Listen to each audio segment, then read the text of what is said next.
how do I choose my colours when sketching? Wow, that's a hard one. And there's kind of I suppose there's lots of levels to that answer really. I mean, one of the responses is that you kind of record the local colour that's in front of you. So whatever colour you're presented with, like for example, if you were to draw a red bus, not that I've had a chance to draw a red bus so far, but you would do it red. It would be silly not to. And there's other aspects of local colour which you would record as objectively as you can.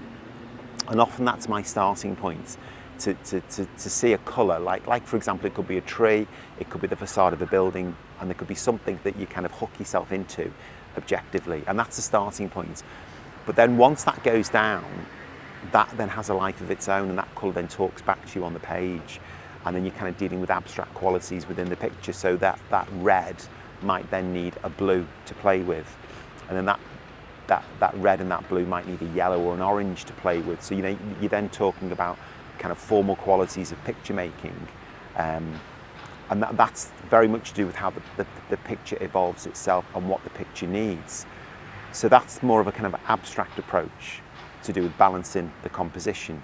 But then you've also got the emotional side, and that's what you're feeling as well.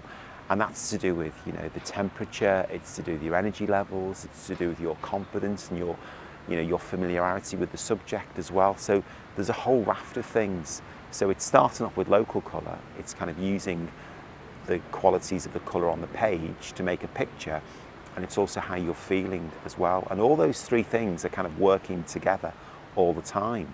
But running throughout all of that is that kind of desire just to have fun and just to play and just to see, what the colours can do themselves, what they're able to get up to and be really inventive. And you're just kind of like pushing it along really, just allowing them to have their own kind of freedom and their own life.